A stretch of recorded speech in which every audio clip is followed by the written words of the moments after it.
All right. Hi, everybody. Again, my name is Marcos. I'm with Grassroots Illinois Action, and I sit on the board for United Work on Families. I'm happy to be here. So I'm going to need y'all's help to go through this next part. So before we get to that part, and I'm going to walk around because I don't want to give, I don't want to stand behind people, so I want to make sure everybody gets to see me, so I'll walk around a little bit. So very quickly, what is rent control? Actually, I'll do it, a little bit interactive. Can anybody tell me quickly what rent control is, what they think rent control is?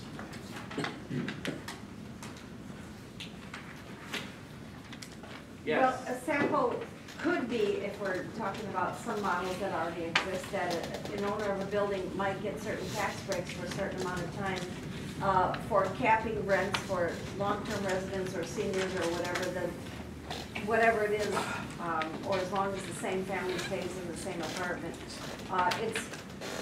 Its goal is to keep the flavor of neighborhoods, the ethnic balance in neighborhoods, and not chase people out for gentrification, and keep it affordable. Okay, yes. I think after reading, I believe the Illinois constitutional law, they talk about Article 7. Article 7, on that part, I believe they try to exempt certain kind of law, some kind of law if you pass it. I think it's just a tool for them in order to manipulate that market. As far as the 1987, when they passed it, most of the people that actually tried to influence that were real estate companies. So I believe that it's just a tool. And if we get rid of that, kill that tool, and just not make it accessible to anybody, I think that's one point of maybe positive. But that's what I see as far as the rent control. Just the Article 7, just overall, period. Okay. Anybody else want to add anything? Okay. Yeah, so I think we have a pretty good idea, right? It is what it sounds like. It sets a limit, right, on rent control, on rent increases, which would usually be tied to cost of living, right, the increases. So that's why we're here tonight, right? And so what I also want to talk about is the impact that rent increases have had on different neighborhoods across the city. And I know folks here know those stories and those experiences very well. So is there somebody that is willing to share out either their own story of how maybe a rent increase has affected you, or or someone you know?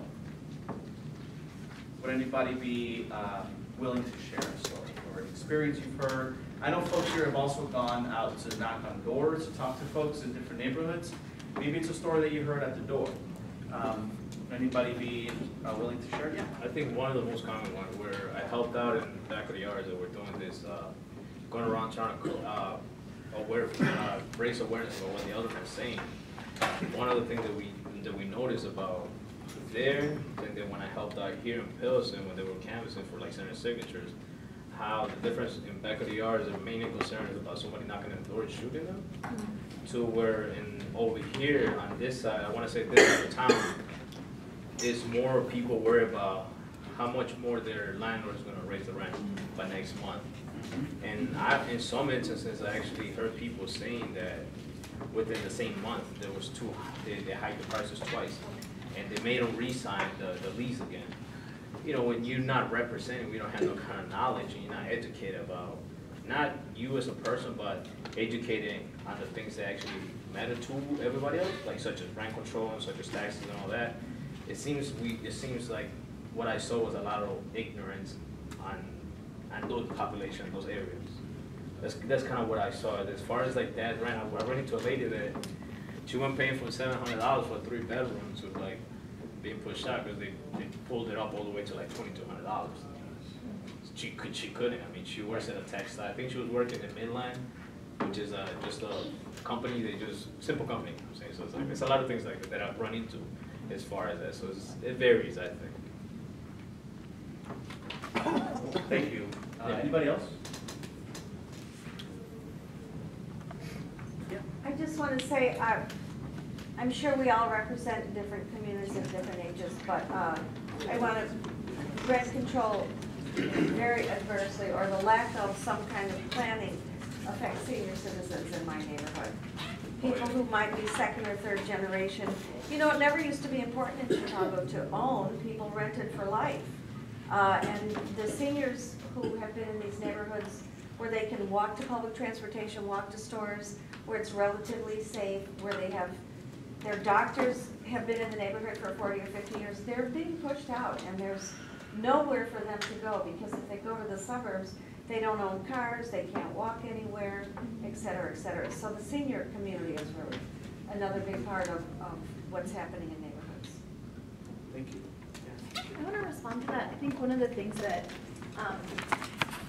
that I've read recently that really kind of put me on edge was that Chicago is one of the most affordable places to buy a condo in, or buy a home, okay? And hear me out, because what they're saying is it's long-term. So they did like a ratio where they said, if it takes you, a mortgage is 20 years, and so if it takes you 20 years to buy the place, how much are you putting away every month versus how much you would rent that place for?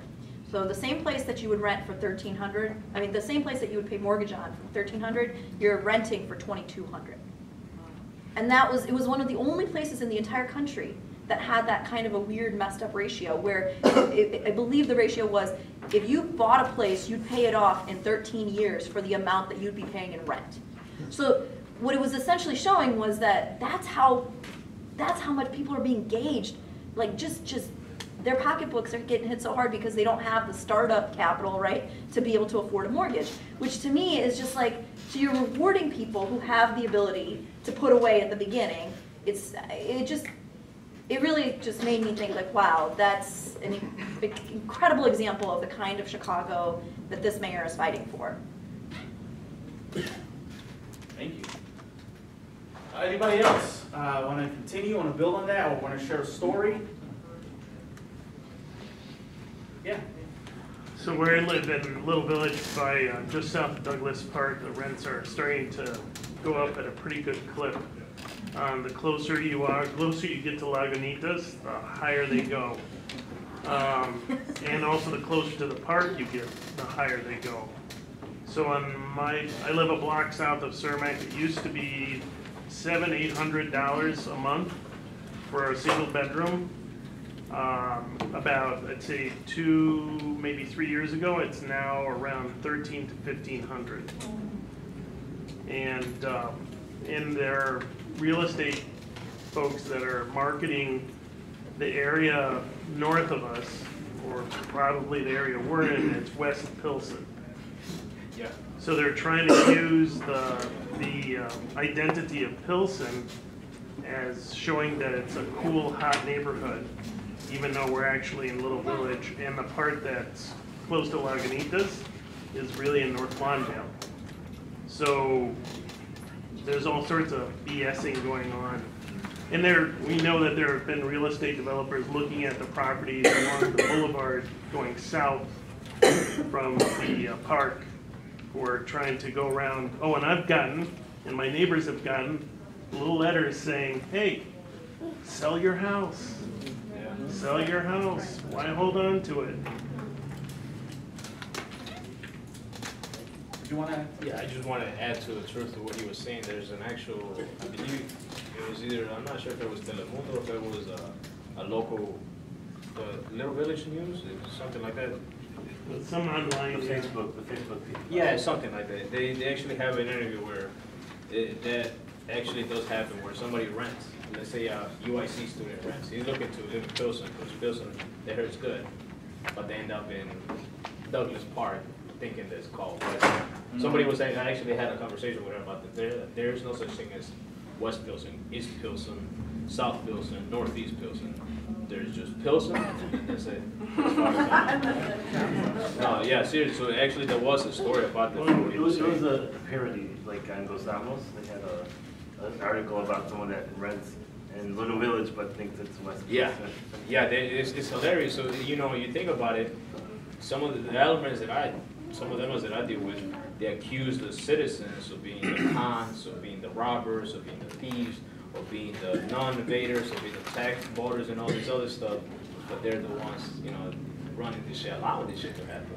If you allow somebody to market around your ward, you let them say, oh, this could be West Pilsen, East, North, or whatever you want to call it, Terrace Pilsen, let's call it, they'll sell it. But yeah, no, I just added to what you were saying about is that. So where are our elected officials in the middle of all of this, right? If this is happening, and people are getting pushed out of their neighborhood, people who have been living there for 20 years, for 30 years, maybe much longer, or maybe 5 years, right? Where are elected officials? It's not that it's like that. It's not like they don't know what's going on, right? So we'll get to that in a second. But I wanted to bring these stories. I want to raise these stories up so that I think we all know how deep this goes. But still, it's important for us to hear these stories. Many times we don't think of some of the communities that are affected, like maybe senior citizens, right? It's important to hear these stories. It's important that these stories inform our work and inform our organizing.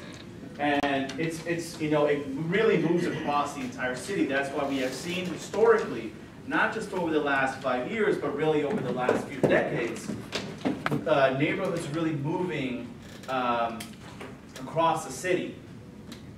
And it continues to happen, right? Wicker Park didn't always look like it does today. Lincoln Park didn't always look like it did today, like the makeup of it being majority white and affluent. It wasn't always that way. But you start pushing people out, and that's exactly what happens. And so this has been happening for a long time, and it continues to happen today, right?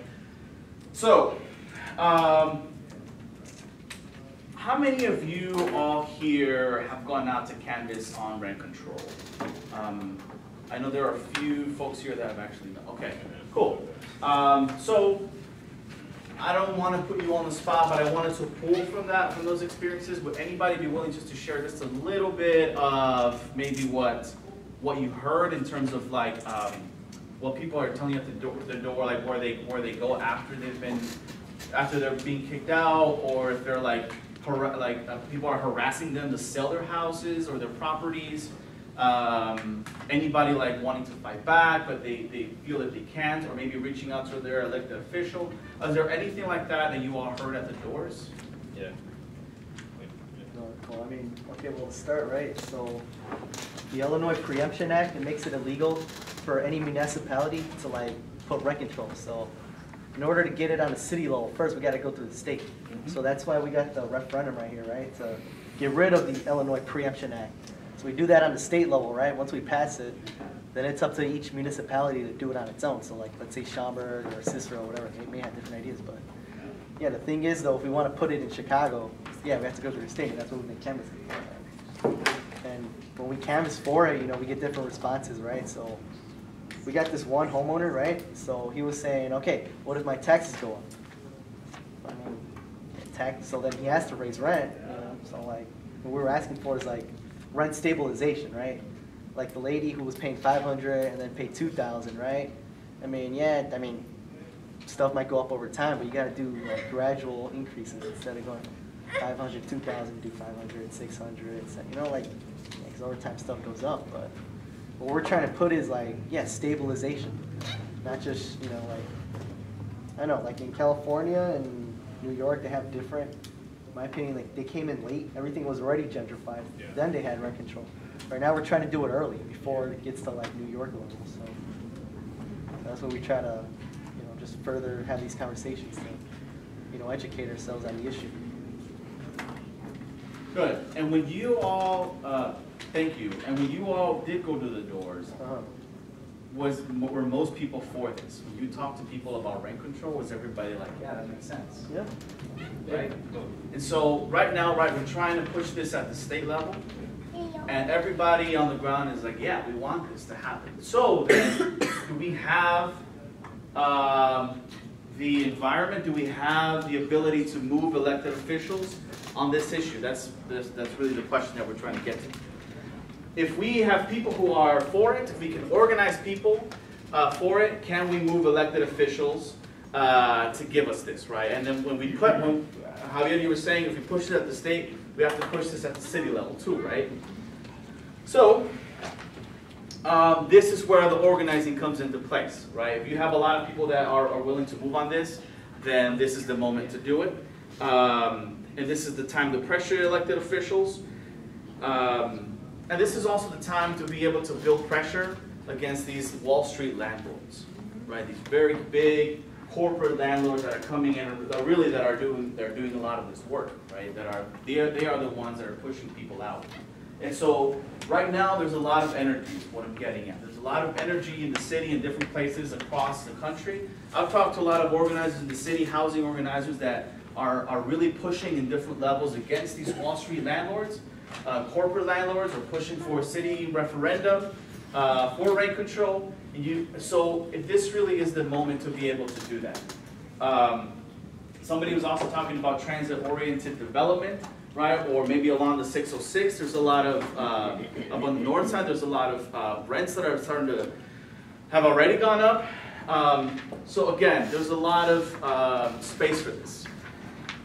Now, there's also, there may be pushback, maybe even from some homeowners, right?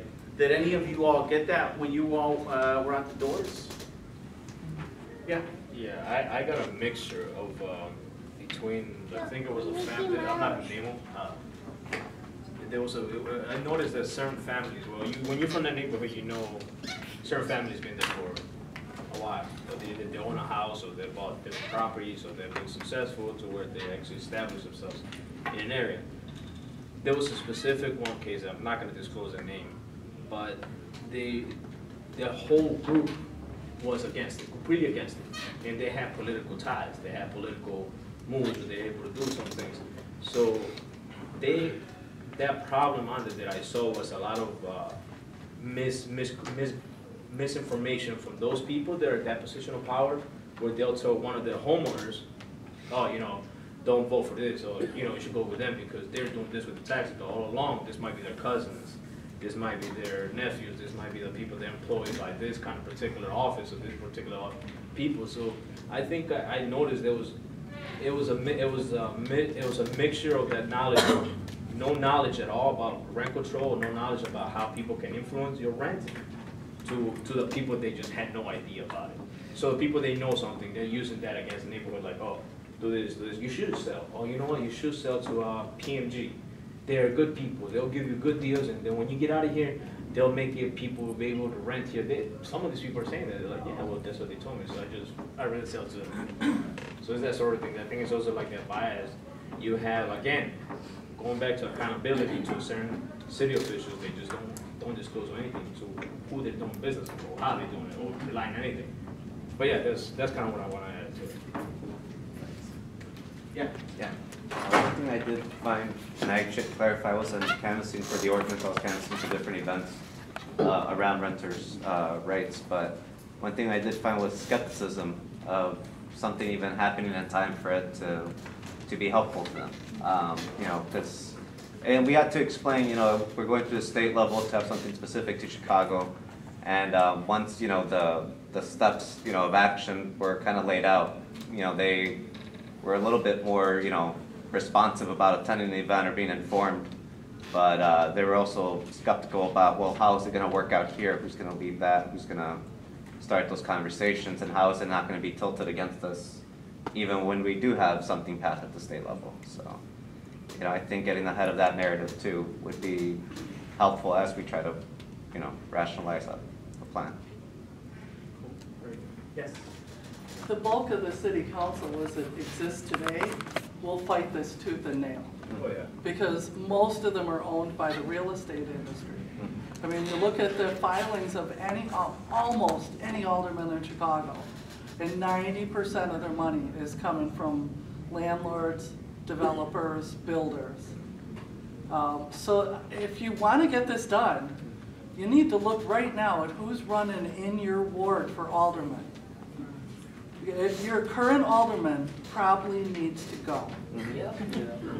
Wherever you are in Chicago, there are maybe 3 or 4 wards in Chicago where I would say your alderman is a decent human being. Just 2 or 3 though. The rest of the city, you need to bounce your alderman or this will never go. It'll never go. because they don't care about you guys. Their money comes from the real estate industry. That's their bread and butter. I think you find most of the people in this room will agree with you. Yes. Yeah, she kept capitalizing on what she was saying. All across the board, our main objective now and our only strength now is organizing and educating and putting people in these electoral positions that are really now going to fight for the citizens. Because pretty much now from what I've learned, even in the union world, they are bought. The question that he posed was, where are the elected officials? They're in the banks in the deposit line. They don't care anymore. I'm just being real. I sit and I have meetings and it's like they are on dope and popcorn. Like the livelihood of American citizens or people have been replaced with the dollar sign. And it's my foreign no more type of attitude. And until we as citizens start taking the responsibility, number one is the fact that we've been laxed and we've laid back so much because we depended on other people to do the job that we should have been making them accountable for day one.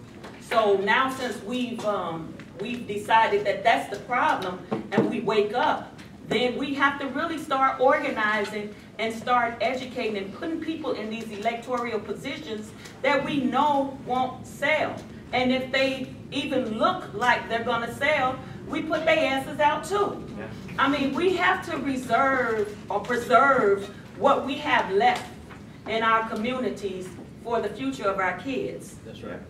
It's just the bottom line. I mean, you can have meetings on top of meetings on top of meetings. What we're gonna do? What we're gonna do? What we're gonna do? When you start pushing back, and we start going to these elected officials' doors and start knocking and really ask that same question you asked: what the hell are you doing?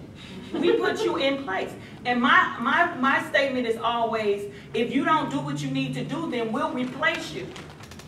They're not moved by that. So the real deal is the no more threats. No more threats. People are working really literally to survive now. And I see it on my job every day. So, I mean, it's good that this awareness is being brought, you know, to everyone on every level. But the bottom line is, if we don't start kicking these politicians right where they need to be kicked and make them do what they do, or start galvanizing, organizing to put people in place so that we can get the things done, then it's gonna be the same repetitious stuff that we've been seeing, and it's nobody's fault but ours. That's it. Thank you. So just to wrap this up, I mean, I do just want to say that there is a path forward to winning this. This is like the organizing side. That's why we're here. And so I want to pass it along now to Ryan. I'm going to talk a little bit more about how we get there. Cool, thanks. So just for folks who have done ballot referendums before, what do people think are, like, what are they good for? Besides, well, yeah, because I don't think I'm the only one that's done them. Can we hear from maybe some people who haven't been speaking up as much? Although we got a lot of folks in the room, which is awesome, and I want to hear what you say. I mean, is it on a ward-by-ward basis, or is it the whole city? And are there rules for either or, like for a ward-based one or the whole city one? I think we're talking about doing it precinct by precinct. But either way, what's it good for? It gets us out knocking on doors, right? So what's that do? Build our list, raise awareness, so that if our elected officials don't act, we already got a list of people in their neighborhood with their phone numbers so that we can replace them, right? Anything else does do? Well, referendums in Illinois are non-binding, so if it gets on a ballot and people vote on it, you can then go to that elected official's office and say 75% of your constituents that voted are in favor of this. If you're not in favor of this, you're against 75%. So even though it's non-binding, and even if it passes overwhelmingly, it doesn't mean anything's going to happen, but that's a point of escalation with the elected official. Exactly. It builds political will for the issue. It starts getting people talking about it, writing stories about it, right? It's a number we can use when we go visit our elected officials. When I knocked doors in Humboldt Park, there were against charter school expansion this last election cycle. I know that it affected the charter school bosses to know that those communities where they want to grow don't want them to grow. And I think the same idea that like it put some fear into the folks that we're up against to know that the people are mobilizing around their issues, because developers or charter school folks, like they benefit from just walking into a neighborhood and taking it, and so that folks are talking about the issues they really understand.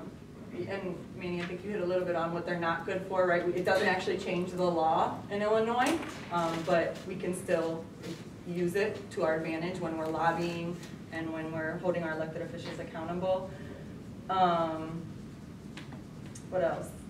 It's only on the ward basis, a ward level, instead of maybe like the citywide level or something.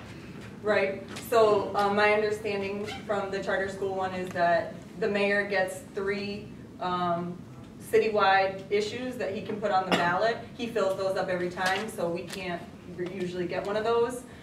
So that's why we have to do it on a different level, either on a precinct level or on a ward level. I just want to add to that.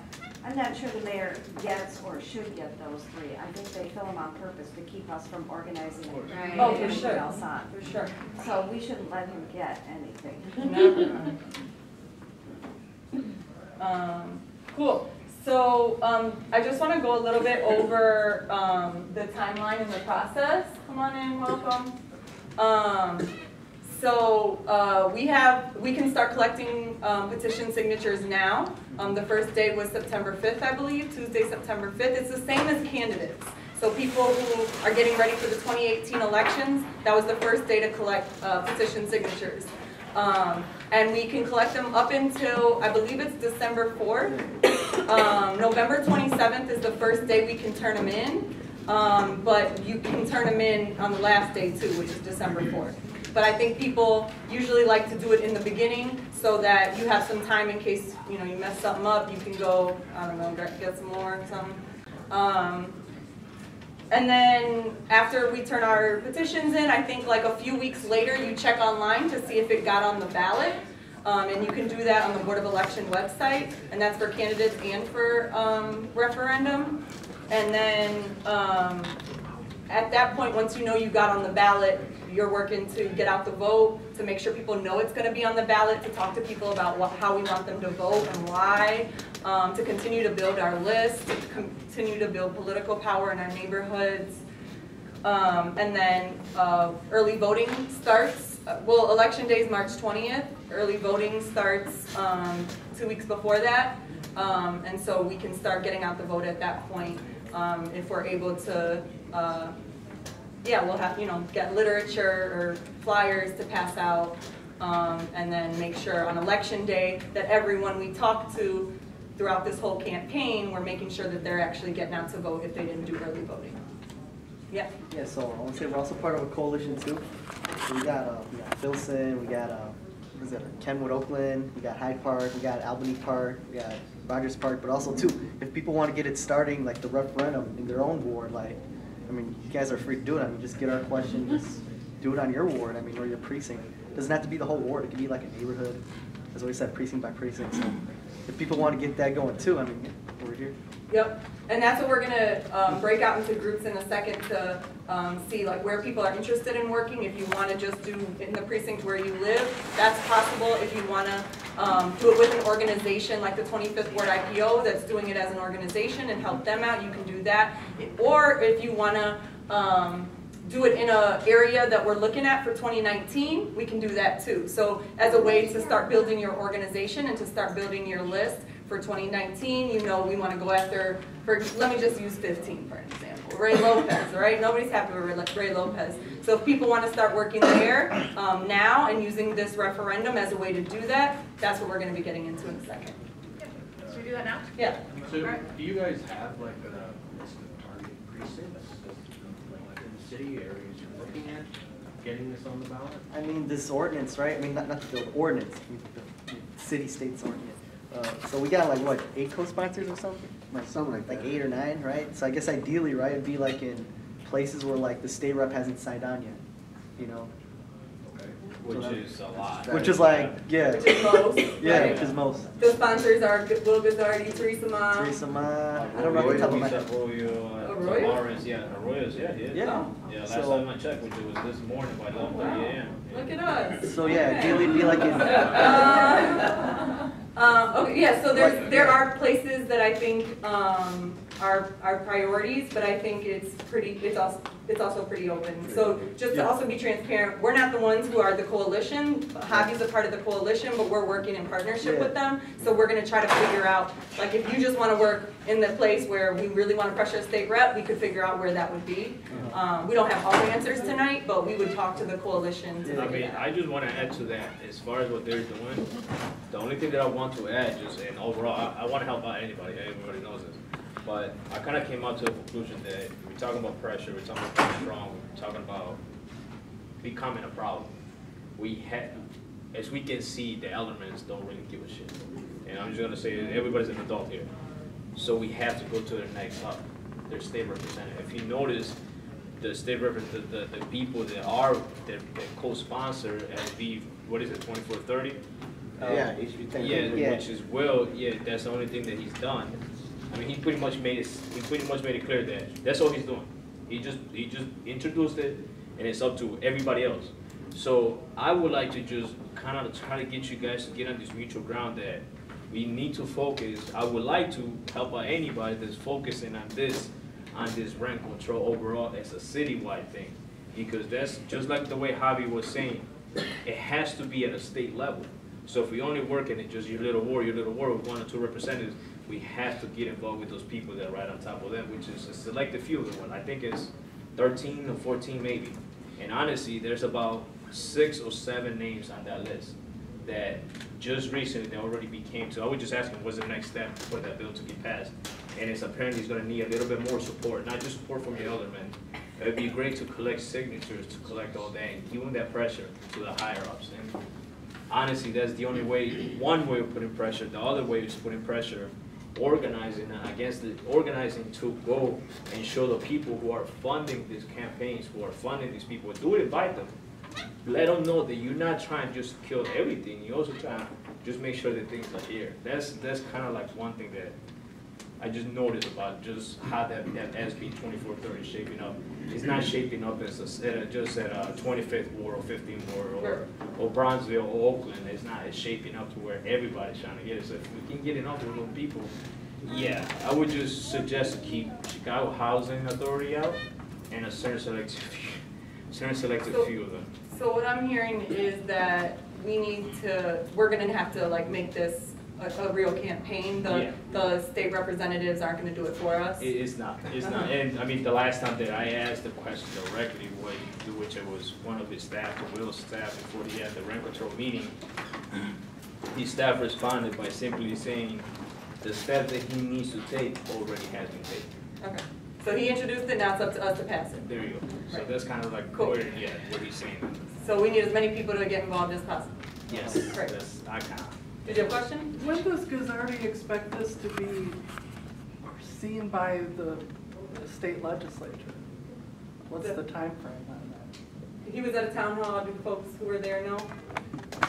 Yeah, he said sometime in like early January. So our goal is to get 6 months, yeah. to get it out of committee, right? And I think hopefully since we have this local state rep Teresa Ma on board, maybe we can get that bill, give us a new life, I think to do that is not just a referendum to grassroots electoral work, but also what Luis was saying about, getting other state legislators, because Lucas already said that the real estate lobby is out organizing this because they're putting a lot of money and resources, so we need to return the favor back. So in a way, it's kind of bad. I mean, we got to do the work, And I think it's also probably unclear, right, because half the reps are retiring anyway, so it's gonna matter who wins and who's actually. Wow. And to touch a point to which, I'm sorry, what's your name? Deborah, to what Deborah's saying, think about the future of your kids. You trying to target these people that are homeowners already. Like, I'm sorry, Diane was saying that there's some people that have been there for 40 years, have had business for 40 years, man. They're getting ready to retire. Maybe we want to paint them the picture that, you know what? Maybe we want to keep our kids here. Maybe we want them to be able to walk around freely. She lives in Edgewater, and honestly, out there you can walk out and go to a store or go to a bar. I'm sorry, if you do that shit on 47th Street, you might get kidnapped. And that just to go, and I'm not trying to be like, oh, I'm trying to be funny, I'm trying to tell you about violence or anything. They're just the simple facts. So I'm sorry, I'm just all over the place today, but it's amazing to see everybody in here. I just kind of want to let you know that we have to paint into the picture of the future. We have to start painting that picture like, look, if you guys don't do this, if you don't do this, this was going to happen, this was going to happen. You got to paint that picture. So you are able to afford $1,200 right now. But wait till the day of tomorrow. I think she came from Boston and she's telling me the rents over there is like $2,200, $25.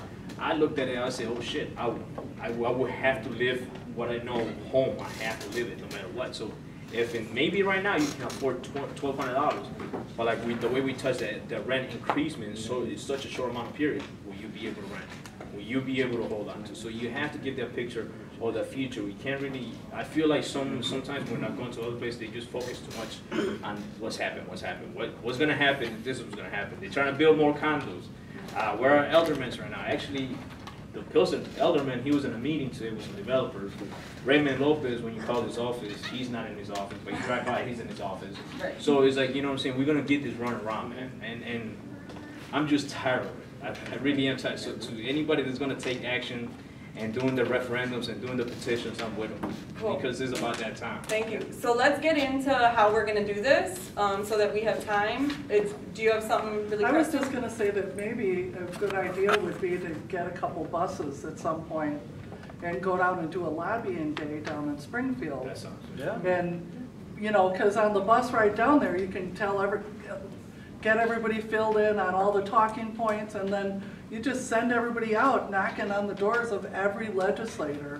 Yep. And you physically confront them, and it really does. We can have our first UWF lobby day. That sounds fun. Sounds like it. All right.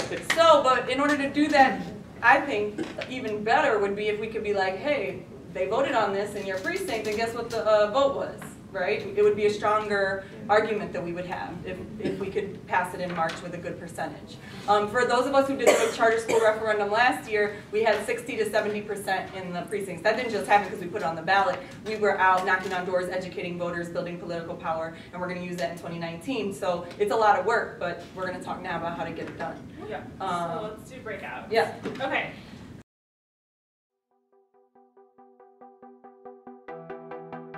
You're watching Hard Lens Media.